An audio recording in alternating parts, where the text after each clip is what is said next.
Pour mes frères et sœurs, vos places est dans l'Église. Ma sœur, mes frères en Christ, ta place est dans l'Église. C'est ma question pour vous et ma réponse en même temps. Quelles sont les sept questions et réponses qui vous disent de rester dans l'Église, de ne pas quitter l'Église? Alors, écoutez. Dans Hébreux 10 à 25, n'abandonnez pas notre assemblée, comme c'est la coutume de quelqu'un, mais exhortons-nous réciproquement, et cela d'autant plus que vous voyez s'approcher le jour. Pour quelle raison êtes-vous attachés à une église locale? Mes frères et sœurs, découvrons-nous ensemble les 7 raisons pour s'attacher à l'église locale. Ce message s'adresse à tous les chrétiens du monde, essentiellement aux SEF qui ont les 100 églises fixes. Nous aimons ces SEF qui, comme les SDF, sont malheureux et vivent une réelle solitude. Qu'est-ce que les a conduites à être éloignés de l'Église? Ont-ils été rejetés, trahis, blessés, déçus, voire parfois oppressés par des leaders ou des responsables? Ont-ils des difficultés à adapter leur caractère à la vie communautaire d'une assemblée? Je m'adresse à tous celles et ceux qui, derrière leur écran Internet, sont éloignés de l'Église. Ceux qui se posent la question « Comment je puis-je retrouver le chemin de l'Église ?» Peu importe la raison que vous pouvez avancer pour justifier votre choix de vivre la foi hors de l'Église, sachez que l'Église locale n'est ni une option, ni un lieu d'apparition. Certains n'y font que des brèves apparitions, ni un endroit dans lequel on vient uniquement pour boutiner. Chaque chrétien doit s'attacher à l'église locale afin de pouvoir s'enraciner, ainsi s'affermir à un arbre que vous plantez et déraciner sans cesse finira par mourir. C'est l'endroit où notre foi se développe, où l'on reçoit les bénédictions divines et où l'on peut aussi bénir autrui. Nous le voyons de façon évidente dans la parole divine. Mes frères et sœurs, le premier qui pourra vous montrer que vous ne devez pas quitter l'Église. 1. L'unicité d'une appartenance, la famille. L'Église locale est une société puisqu'il vous faut appartenir à une famille plutôt que d'être orphelin. Dans Éphésiens 2:19, ainsi donc, vous n'êtes plus des étrangers ni des gens de dehors, mais vous êtes citoyens des saints gens de la maison de Dieu. Nous sommes tous de la même maison, des gens de la maison de Dieu. Nous avons reçu à la conviction une nouvelle identité. Un chrétien est donc 2 cartes d'identité ou 2 passeports. La deuxième naissance dont Jésus parle dans sa parole est une naissance spirituelle qui fait de nous une nouvelle personne, avec une nouvelle identité. C'est pourquoi l'Église n'est pas un rassemblement, mais un assemblage de gens qui ont revêtu la même nature. L'Église ne se compose pas d'adhérents ou adhérés consiste seulement à se coller à une structure sans pour autant appartenir à la nature même de cette structure.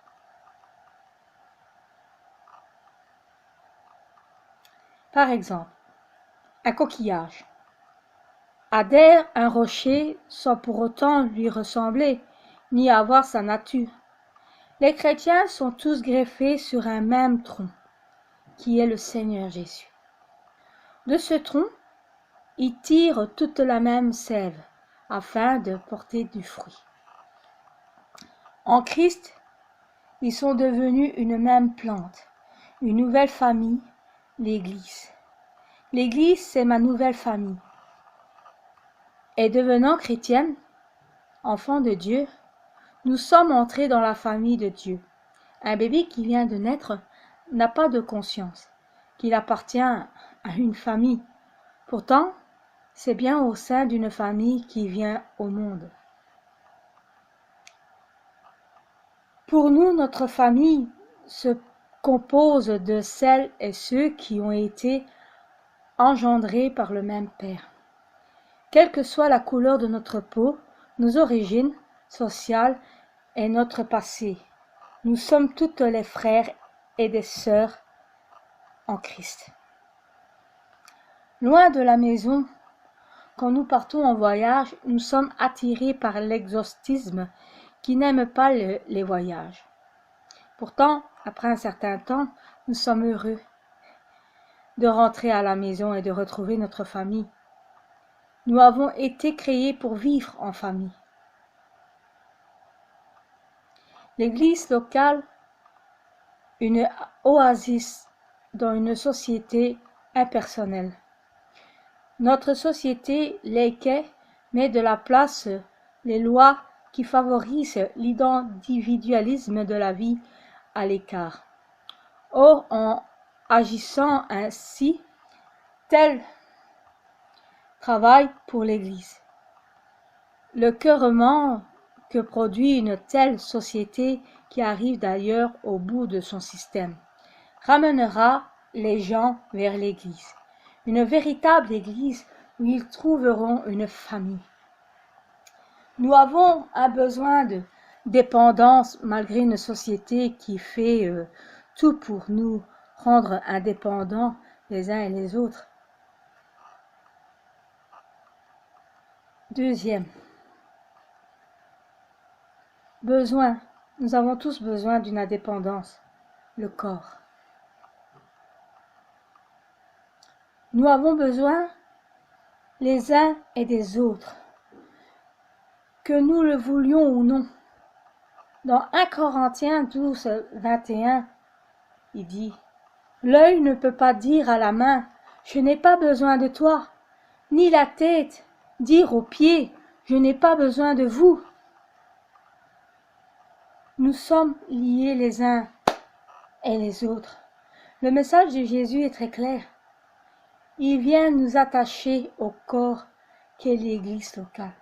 L'Église n'est donc pas un rassemblement, mais un assemblage. Selon Colossiens 2 à 19, il dit « Un assemblage autour des chefs suprêmes ». Éphésiens 1 à 22, qui dit aussi « Qui nous rend tout nombre les uns des autres ». Dans Romains 12 à 5, les disciples étant un élément des coordinations, un joug qui nous permet de rester ensemble, le joug n'est pas toujours très apprécié. Pourtant, le Seigneur lui-même nous demande de le porter. Matthieu 11 à 29, il dit « Le chrétien, membre du corps, ne sera jamais un électron libre loin du corps. Un membre ne peut pas vivre en danger. Une brebis isolée, loin de la bergerie et de son berger, pourra-t-elle vivre seule? Pourra-t-elle vivre seule sans son berger? Le chrétien qui s'isole ressent au début un sentiment de liberté. Mais bien vite, l'effet de l'amputation va agir. Le membre va se refroidir un peu comme lorsque vous séparez une braise du feu. Allons-nous courir ce risque d'une amputation? L'amputation est dangereuse. Un chrétien en dehors du corps de l'Église est de ce fait impropre au service et ne porte plus le joug, et un bœuf sans joug est utile un peu à deux choses. Troisième, enrichissement mutuel, les talents que nous avons reçus. Nous avons besoin de l'Église, car en son sein, il y a de grandes richesses. Et par voie de conséquence à son contact, nous allons nous enrichir. Les talents qui sont dans l'Église contribuent à notre enrichissement personnel. Ces richesses sont des richesses à partager. Dans 1 Pierre 4,10, il dit « Comme de bons dépensateurs de diverses grâces de Dieu, que chacun de vous mette au service des uns et des autres le don qu'il a reçu. » Comment mettre au service des autres le don que j'ai reçu si je ne viens pas à l'Église? Ou comment je recevoir la grâce de Dieu qui doivent partager au travers des services des autres si je ne suis pas au contact de ces dispensateurs? Recevoir des autres, se détacher de l'Église locale, c'est prendre le risque de s'appauvrir. Ne croyez pas qu'il suffit de lire des livres ou écouter des prédications, tout en restant chez soi. Pour maintenir sa vie spirituelle, la richesse spirituelle passe par le contact fraternel. Le partage, le témoignage, l'expérience, l'échange et la prière sont des choses que ne pouvons se faire que dans le cadre de l'Église. En vous éloignant de l'Église, vous privez l'Église de ce que Dieu vous a donné. Vous ne pouvez pas garder pour vous ce que Dieu a donné, sinon vous devenez égoïste. Un chrétien qui s'isole et qui ne partage plus devient égoïste au service de l'Église. L'Église est l'endroit où se découvrent et expérimentent les talents. Ce que tu as reçu, tu dois l'apporter d'abord à tes frères. Comment exercer ton ministère si tu n'es pas membre d'une église locale?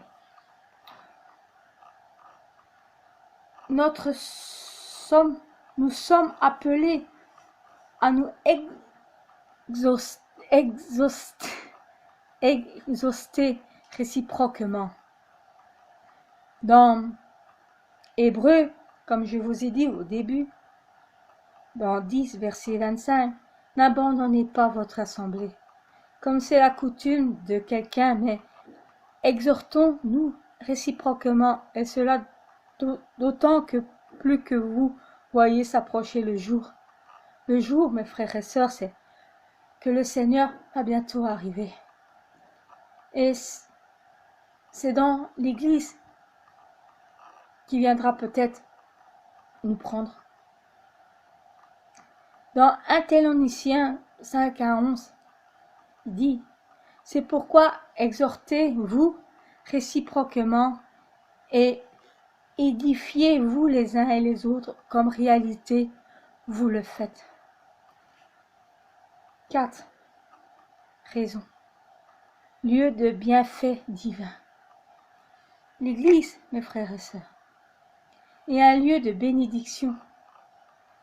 Dans Psaume 133, 1 à 3, il dit « Voici, oh, qu'il est agréable et qu'il est doux pour des frères de demeurer ensemble. C'est comme l'huile précieuse qui est répandue sur la tête, descendant sur la barbe d'Aaron, qui descendit sur le bord de ses vêtements. C'est comme la rosée de l'Hermon qui descend sur la montagne de Sion. Car c'est là que l'Éternel envoie la bénédiction, la vie pour l'éternité. » Ainsi, dans l'Église assemblée, l'Éternel envoie sa bénédiction, la vie pour l'éternité. Amen. La présence de Dieu y réside au milieu de ses enfants. Dieu se tient dans sa maison. L'Apocalypse apporte la révélation de Jésus qui marche au milieu des 7 chandeliers qui sont les églises. Elles ne sont pas toujours parfaites. Si on se réfère aux 7 églises d'Asie mineure, néanmoins le Seigneur est là présent au milieu d'elles. La présence divine en fait au lieu de sainteté.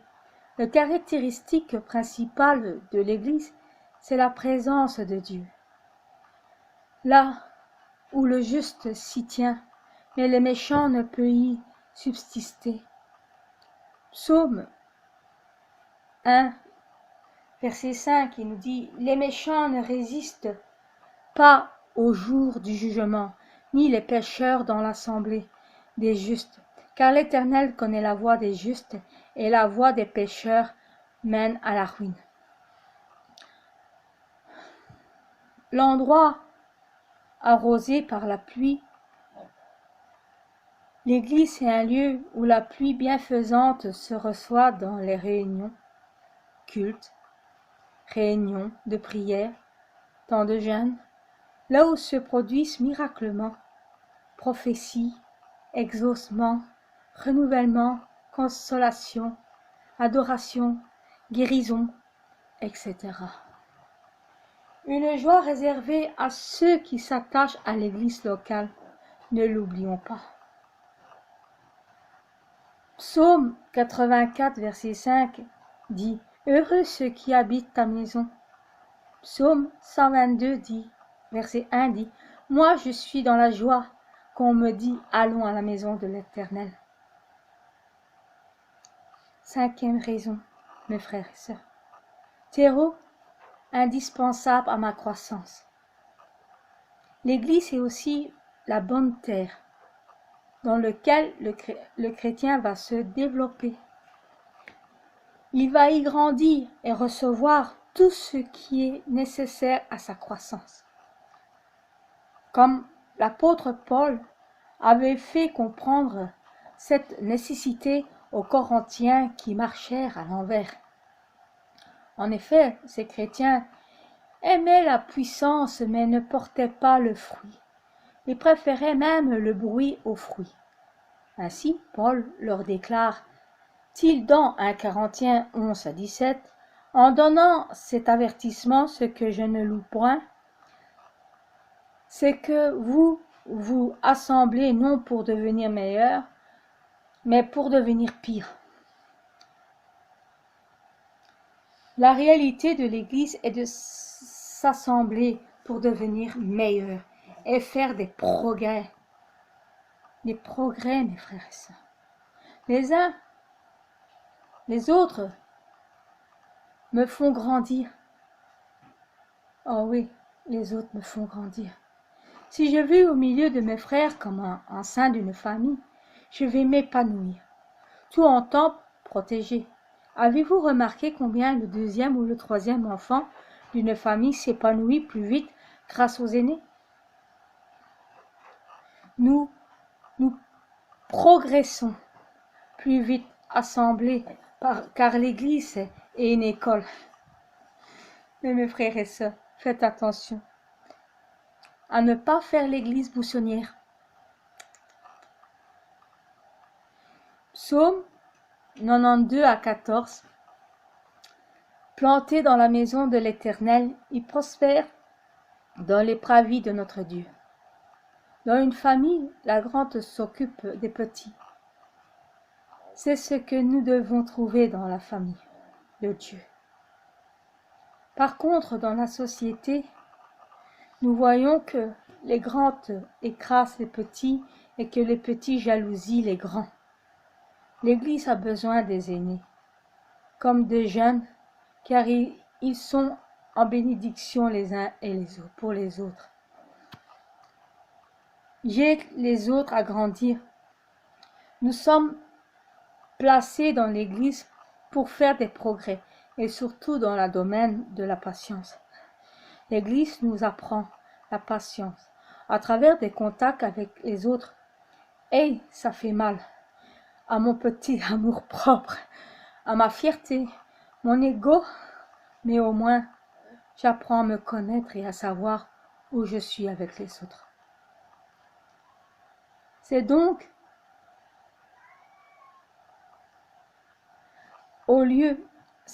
un lieu où doivent exercer pardon, compassion, amitié fraternelle, maison où l'on doit régler les conflits dans l'amour. Un SEF, un sans église fixe, et quelqu'un dont la croissance est stoppée. L'amour fraternel nous fait grandir, nous fait épanouir.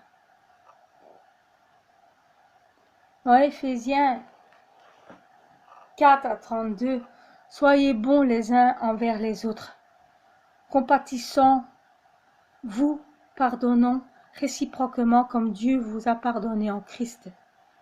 Colossiens 3 à 13, il dit, supportez-vous les uns et les autres, et si l'un des sujets se plaindre de l'autre, doit-il claquer la porte et quitter l'Église? Mes frères et sœurs, en Christ, non, non, non, quittez pas l'Église. Pardonnez-vous réciproquement, de même que Christ vous a pardonné, pardonnez-vous aussi. 6e raison, mes frères, terre d'asile, hôpital, restaurant. Marc, dans 2, versets 3 à 5, des gens virent à lui et amena un paralytique, porté par 4 hommes. Comme ils ne pouvaient pas l'aborder, à cause de la foule, ils découvrirent le toit de la maison où il était, et ils descendirent par cette ouverture le lit sur lequel le paralytique était couché. Jésus, voyant leur foi, dit au paralytique, « Mon enfant, tes péchés sont pardonnés. » L'Église est aussi un endroit où l'on accueille notre prochain. Le paralytique a eu besoin de ses 4 amis. Si tu n'es pas membre de l'Église locale, où amèneras-tu les gens paralysés auxquels tu vas témoigner? L'Église est un lieu d'accueil où nous pouvons amener les blessés, les affamés, les assoiffés, les paralysés de la vie. La chaleur d'un foyer. L'Église est une famille représentée par la chaleur d'un foyer. Psaume 68, verset 7, il dit « Dieu donne une famille à ceux qui étaient abandonnés et délivre les captives et les rend heureux. Les rebelles seuls habitent des lieux arides. » Dans l'Église, on trouve la chaleur, l'écoute, la compréhension et le partage. Nous pouvons venir avec nos joies, nos peines, nos blessures, car nous sommes appelés à pleurer avec ceux qui pleurent et à nous réjouir avec ceux qui se réjouissent. La 7e raison, mes frères et sœurs, protection maximale. Dans l'Église, nous sommes protégés contre le mal. Dans l'Église, on trouve la protection maximale. L'apôtre Paul, qui était pourtant l'objet d'un grand ministère, réclamait la prière de l'Église. encourageait les chrétiens à s'attacher à l'Église. Il avait une telle vision de l'Église qu'il allait de partout afin d'établir des églises. Dans Actes 14 à 19 à 20, alors survirent d'Antioche et d'Icône des Juifs qui gagnèrent la foule et qui, après avoir lapidé Paul, le traînèrent hors de la ville, pensant qu'il était mort. Mais les disciples, ayant entouré, il se leva et entra dans la ville. L'Église invincible face à la mort. Ici, à Lystre, l'Église manifeste la puissance de la vie entourant Paul, qui se lève pour repartir au service de l'Église à un réel pouvoir de rétablissement. Le grand apôtre ne voulait pas se permettre le luxe de vivre et servir seul, car trop vulnérable, mais avec l'Église, ses prières, son affection, etc. C'est-à-dire, ensemble, il était invincible. Même le jour des morts est impuissant contre l'Église. Dans Matthieu 16 à 18, « Moi je te dis que tu es Pierre, et que sur cette pierre je bâtirai mon Église, et que les portes du séjour des morts ne prévendront point contre elle. » Le rempart de Dieu. L'Église est véritablement le rempart de Dieu. C'est sur cette terre, l'endroit de protection maximale, c'est la Terre Sainte, l'ambassade du ciel. Dans l'Église, je suis protégé. Protégé. Nous ne devons pas toucher impurement à l'Église, ni en parole, ni en acte, car s'attacher à l'Église, s'attaquer à l'Église, c'est s'attaquer à Dieu lui-même, son époux. Conclusion, mes frères et sœurs. L'Église locale, une nécessité, donc ne prenez ni le risque de le trahir, ni de l'abandonner.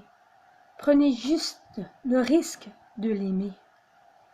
Même si vous avez toute la raison humaine valable, n'abandonnez pas l'Église locale. À toi qui es isolé, sans Église fixe, reviens t'établir, t'enraciner dans la maison de Dieu. Et toi, ma sœur, mon frère, qui a quitté l'Église pour je ne sais pas quelle raison, par colère ou manque d'amour ou je ne sais pas, ta place est dans l'Église. Revenez, car le Seigneur va bientôt revenir et vous devez vous repentir et revenir à l'Église pour que vous puissiez monter au ciel le jour du jugement. Voilà, mes frères et sœurs. Voilà les 7 raisons que vous ne devez pas quitter l'Église. Nous sommes un. Nous sommes une famille. Nous sommes frères et sœurs. Quand il y en a un ou une qui part de l'Église, c'est comme si il manquait un membre de notre famille. Alors, revenez. Ne partez pas. Pour quelle raison? Priez. Priez de tout votre cœur et demandez à Dieu. Repentissez-vous, demandez pardon et revenez pour votre salut, votre âme.